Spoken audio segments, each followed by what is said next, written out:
Alright, so we're going to try something new today. I'm bringing in the audio and video version of SnowFall News. This is going to be how I want to do it from now on. We're going to have an article followed by a video. So we'll see how that goes and we'll see how things turn out. So first of all, let's start and get into the news. As always with SnowFall, I have three headline pieces. So we'll do how to do that and start from the beginning, shall we? So the reality of AAA development has left some developers perhaps a little too invested in one skill set. So generally speaking, when it comes to business, it tends to be much more typically advised to completely focus all your learning on one aspect. For many fields, this is how you end up maximizing the amount of money you make from your skills. After all, if you're the best doing one thing no one else can do, you have quite a bit more leverage than anyone else. But it seems this kind of thinking is slowly coming to an end. As in a recent interview with the developers of Guilty Gear Strive, Arc System Works had talked about the challenges of developing their newest title, Damon and Baby. Quite a little interesting little title that one is. At first, I kind of had my doubts about it, but as more reviews came out, it seemed like a very interesting game. Damon and Baby is quite different from everything they've made in the past. It's not only a top-down action RPG, it's also a twin-stick shooter. And while it has some connections to the Guilty Gear universe, it shares little else with the company's other projects. And reflecting on this, the creator of Guilty Gear, Daisuke Ishiwatari, comments on this experience. Quote, "It's very dangerous to spend decades doing only highly specialized work, only to realize later that you're no longer capable of doing anything else. If you quit your job, your chances of finding another one will be slim." End quote. There's a sort of joke amongst developers that there are some people out there who might spend an entire project literally putting down grass, and this seems like something that might not actually be as much of a joke as people thought anymore. And making Damon and Baby was their way of supplying the developers with some kind of variety in their skill sets, to be able to learn new skills that not only enrich their resume, but could possibly come in handy should problems arise in the games they make more traditionally. In fact, it reminds me of a similar situation with Final Fantasy XIV, and how the creators of that game had wanted their team to experience making a blockbuster AAA game, and that came out in the form of Final Fantasy XVI. And so through that, they wanted to get a variety of different projects. I can only imagine that kind of foresight is really important when it comes to job security, because it's not exactly the best in this day and age. I know that he said that in Japan, generally speaking, there's kind of like a stigma, perhaps, of people who only work on MMOs, because when you only work on MMOs, you don't end up getting that right experience, and they're like, oh, well, you only really worked on this one project, so what else can you do? I know that in his case, that was really important. It was a very important point to try to fix, right, for his team. And I suppose in the end, it's a little similar to the situation that the developers of Strive and all the Arc System games had done as well, right? Because in terms of Strive, they're only really working on that one game. I know they have multiple teams that work on stuff like Tokon or DBFZ. Well, that kind of gets more or less shipped out to a different team, right? But still, you're only really working on that one project for so long, and if you're not diversifying your skill set, then what else could you bring to a different kind of team, right? So that's something that's very important to them too. And I guess as well, in the event that the game you are doing just ends up finishing, you're just kind of lost if you end up in another project that's just not even at all in your own skill set, right? Something that's doing, if you spend all your time, like you said, working on placing geometry and grass, and it's something they ask you to do level design, right? Well, can you really say you know it? So that's something I think that's definitely important to sort of branch out, and it kind of tells you the current state of the gaming industry, where traditional values just kind of aren't really important anymore, right? So that's that point. We're going to move on to the next story.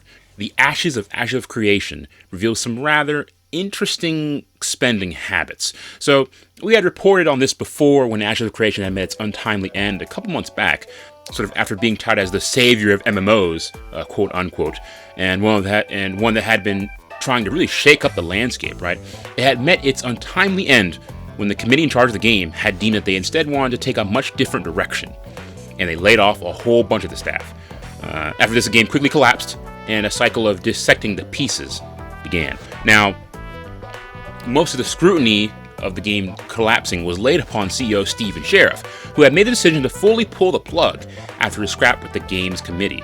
And Sheriff has had not the greatest reputation when it comes to the gaming scene. He's done a number of products, and many people claim that he's sort of a touter of multi-level marketing schemes, right? A particular allegation was made by Nefus Q's, that's a YouTuber. He's become something of a reporter on the game, and he claimed to obtain a large ledger, general ledger, that showed much of the financial spending from the studio itself.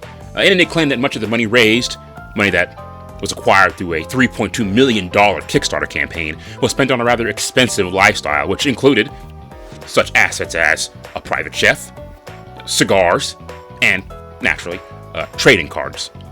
Sheriff has denied any of these allegations, and likely will take it to court, as he already has against the board of directors for Intrepid Studio, the studio in which he, of course, ran, a suit in which he actually had won a restraining order against them, which always seems a little strange to me, why you get a restraining order against a board of people, but I digress. Largely, though, even if any of these allegations are true, or whether or not they are true, it still doesn't change the fact that even the mere existence of this board, which, had taken part in the downfall of the company, was hidden from players and consumers of Ashes of Creation from the get-go. This was kind of like a blindside for people, that the fact that this board existed in the first place, right? It's yet another stain, I think, on not only the legacy of similar MMO projects that sort of promise the world and fail, but also the increasing number of failed Kickstarter projects that can never quite meet the expectations laid upon them by players and those who invest in these projects, right? But perhaps what's even more funny is that some games that were backed by Kickstarter have gone on to be some of the most influential games in the industry, right? You kind of have this economy of either you fail or you become the biggest games known and imaginable, right? I'm just talking about games like Shovel Knight, right? Which I'd argue is, one of the biggest, starters of this age of indie games that we have now. And not even that, let's talk about one of the biggest games of all time, Undertale, right? That was also a Kickstarter-funded game. So I suppose it goes to show you that whether you're, your average Joe trying to support your favorite games, or, an investor, right? You're still kind of gambling with with your money when you're trying to invest in these games, right? So, hey, make sure you guys use your hard-earned cash wisely.